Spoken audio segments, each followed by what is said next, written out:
Guys, welcome back to our channel. അപ്പോൾ ഇന്ന് എൻ്റെ റെസിപ്പി എന്താണെന്നോ, നല്ലൊരു ചട്നി ആട്ടോ. രാവിലെ ബ്രേക്ക്ഫാസ്റ്റിനൊക്കെ പറ്റിയ, നല്ല ദോശയ്ക്കും ഇഡ്ഡലിക്കും ഒക്കെ പറ്റിയ നല്ലൊരു ചട്നി ആട്ടോ. എനിക്കിത് റെസിപ്പി കിട്ടിയത് എനിക്ക് കല്യാണം കഴിഞ്ഞ് വന്നപ്പോൾ ഇവിടെ ഉമ്മ ഉണ്ടാക്കുന്നത് കണ്ടിട്ടാട്ടോ ഞാൻ ഉണ്ടാക്കി പഠിച്ചത്.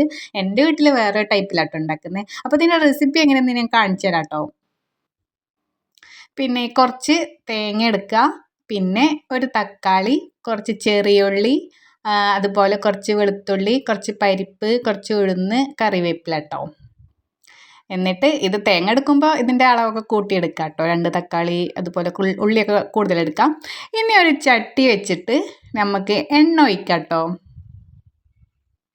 നല്ല വെളിച്ചെണ്ണ കുറച്ച് ഒഴിച്ചാൽ മതി കേട്ടോ.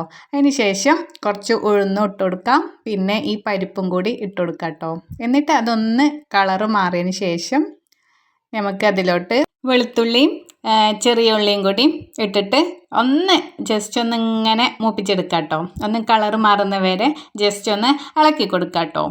അതിന് ശേഷം കേട്ടോ തേങ്ങയൊക്കെ ഇട്ട് കൊടുക്കേണ്ടത്. അപ്പോൾ തേങ്ങയൊക്കെ വറുത്തിട്ടിട്ടാണ് കേട്ടോ ഈ ചട്നി ഉണ്ടാക്കുന്നത്. അപ്പോൾ നല്ലൊരു ടേസ്റ്റാണ് കേട്ടോ, ഒരു വെറൈറ്റി ടേസ്റ്റാണ് കേട്ടോ. പിന്നെ കറിവേപ്പില ഇട്ട് കൊടുക്കാം. കറിവേപ്പിലൊക്കെ കൂടുതലുണ്ടെങ്കിൽ ഇട്ട് കൊടുക്കാം കേട്ടോ. പിന്നെ കറിവേപ്പില ഇട്ട് കൊടുത്തിട്ട് നന്നായി ഇളക്കി കൊടുക്കാം കേട്ടോ. അതിന് ശേഷം നമ്മുടെ തേങ്ങയും കൂടി ഇട്ട് കൊടുക്കാം കേട്ടോ. എന്നിട്ട് നന്നായിട്ടൊന്ന് വറുത്തെടുക്കാം കേട്ടോ. ചെറുതായിട്ടൊന്ന് നമുക്കൊരു സ്മെല്ലൊക്കെ നല്ല അടിപൊളി സ്മെല്ല് വരുമല്ലോ തേങ്ങ വറക്കുന്നത്, അതിൻ്റെ അങ്ങനെ ഒരു സ്മെല്ലൊക്കെ വരുന്നതിന് ശേഷം നമുക്കതിലോട്ട് എന്ത് ചെയ്യാം, തക്കാളി ഇട്ട് കൊടുക്കാം കേട്ടോ. തക്കാളി ഒക്കെ ഇട്ടിട്ടുള്ളൊരു ചട്നിയാണ്, എനിക്ക് ഇഷ്ടമായി കേട്ടോ, നല്ല ഇഷ്ടമായി. ഇപ്പം പിന്നെ എപ്പോഴും തന്നെ ഉണ്ടാക്കുക കേട്ടോ ചട്നി ഉണ്ടാക്കുമ്പോൾ. പക്ഷെ പെട്ടെന്നൊന്നും ഉണ്ടാക്കാൻ പറ്റുകയെന്ന് വിചാരിച്ചാലൊന്നും നടക്കുന്ന പരിപാടിയല്ല കേട്ടോ. ഇനി നിന്നെ നടുവിലായിട്ട് ഞാൻ തക്കാളി ഇട്ട് കൊടുക്കുക കേട്ടോ. എന്നിട്ട് തേങ്ങ ഇങ്ങനെ മേലെ ഇട്ടുകൊടുത്ത് പൊതിഞ്ഞ് കൊടുത്താൽ നമുക്ക് തക്കാളി വേഗം വെന്ത് കിട്ടുമേ. അതിന് വേണ്ടിയിട്ടാണ് കേട്ടോ ഇങ്ങനെയൊക്കെ ചെയ്യുന്നത്. ഇനിയിപ്പോൾ എങ്ങനെ വേണമെങ്കിൽ ചെയ്യാം, തക്കാളി ഒന്ന് വാട്ടി കിട്ടിയാൽ മതിയെന്നേ ഉള്ളൂ. അതിൻ്റെ ഒരു പച്ചപ്പൊന്ന് മാറണമെന്നേ ഉള്ളൂ കേട്ടോ. എന്നിട്ട് ഇതാ ഇങ്ങനെ ഇട്ട് കൊടുത്തിട്ടുണ്ട്. അതിന് ശേഷം ഇതാ കുറച്ച് കഴിഞ്ഞിട്ട് ഒരു മിനിറ്റ് കഴിഞ്ഞ് നോക്കിയാൽ ഇങ്ങനെ വെന്ത് വരും കേട്ടോ. അപ്പോൾ നമുക്ക് കുറച്ച് മുളക് പൊടി ഇട്ട് കൊടുക്കാം കേട്ടോ. എരിവിനനുസരിച്ച് മുളക് പൊടി ഇട്ട് കൊടുക്കാം. മുളക് പൊടി ഇട്ട് കൊടുക്കുന്നതിന് പകരം നമുക്ക് നല്ല ഉണക്കമുളക് ഇട്ട് കൊടുക്കാം കേട്ടോ. അത് ആദ്യം നമ്മൾ ഉള്ളി ഇടൂലേ അപ്പം ഇട്ട് കൊടുത്താൽ മതി കേട്ടോ. ഞാൻ മുളക് പൊടി കേട്ടോ യൂസ് ചെയ്തിരിക്കണ്. അപ്പോൾ കുറച്ച് മുളക് പൊടി ഇട്ട് കൊടുത്തിട്ട് ആ ചൂടിൽ തന്നെ നല്ല ഇങ്ങനെ വറുത്തെടുക്കുക കേട്ടോ. കഴിഞ്ഞിട്ടോ, സംഭവം കഴിഞ്ഞിട്ടോ. ഇത് എത്രയേ ഉള്ളൂ കേട്ടോ വറുത്തെടുത്തതിന് ശേഷം. പിന്നെ ചൂടാറിയിട്ട് നമുക്ക് മിക്സിയുടെ ജാറിലിട്ടിട്ട് ഇങ്ങനെ അരച്ചെടുക്കാം കേട്ടോ. നന്നായി അരച്ചെടുക്കുക, പേസ്റ്റായിട്ട് അരച്ചെടുക്കുക കേട്ടോ. അപ്പോൾ എൻ്റെ വീഡിയോ നിങ്ങൾ ആദ്യമായിട്ടാണ് എൻ്റെ ചാനൽ നിങ്ങൾ വീഡിയോ കാണുന്നെങ്കിൽ സബ്സ്ക്രൈബ് ചെയ്യുക, ലൈക്ക് ചെയ്യുക, ഷെയർ ചെയ്യുക കേട്ടോ. അതൊന്നും നിങ്ങൾ മറക്കല്ലേ. അതുപോലെ തൊട്ടടുത്തുള്ള ബെല്ലൈക്കണോട് ടച്ച് ചെയ്ത് കൊടുത്താൽ ഞാനിടുന്ന വീഡിയോ ഒക്കെ നിങ്ങൾക്ക് വരുന്നതായിരിക്കും കേട്ടോ, നോട്ടിഫിക്കേഷൻ വരും. അപ്പോൾ ഇതാട്ടോ നമ്മുടെ തേങ്ങ അരച്ച് കഴിഞ്ഞതാണ് കേട്ടോ. ഇങ്ങനെയാണ് കേട്ടോ. ശേഷം നമുക്ക് ഒരു ചട്ടി വെച്ചിട്ട് കുറച്ച് എണ്ണ ഒഴിക്കാം. ഇപ്പോൾ ആണെങ്കിൽ കുറച്ച് കൂടുതൽ എണ്ണ ഒഴിക്കാം കേട്ടോ. അതാണ് ഞാൻ ഫസ്റ്റ് കുറച്ച് എണ്ണ ഒഴിച്ചാൽ മതി പറഞ്ഞ്. ഇനി എണ്ണ ഒഴിച്ചിട്ട് കടുക് ഇടാം, പിന്നെ നമ്മുടെ സ്വന്തം കറിവേപ്പില അല്ലാതെ എന്ത് ചട്നിയാണല്ലേ.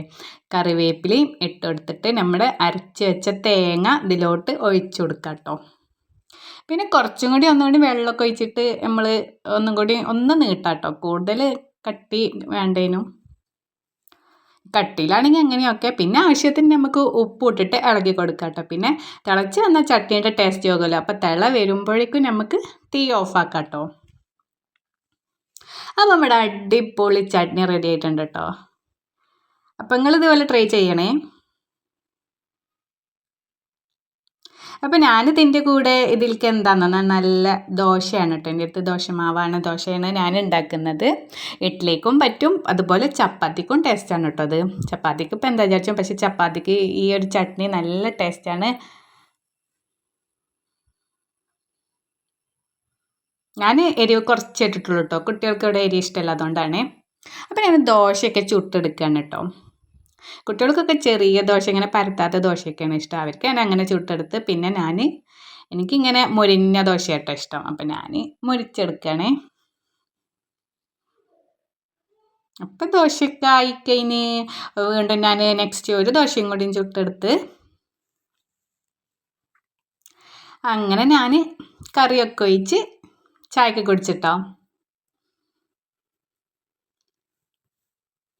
അപ്പോൾ അടിപൊളിയാട്ടോ, നല്ല ടേസ്റ്റാണ്, നല്ല ടേസ്റ്റിയാണ്, നല്ല ടേസ്റ്റാണ്. അപ്പോൾ നിങ്ങൾ ഇതുപോലെ ട്രൈ ചെയ്യട്ടോ കേട്ടോ.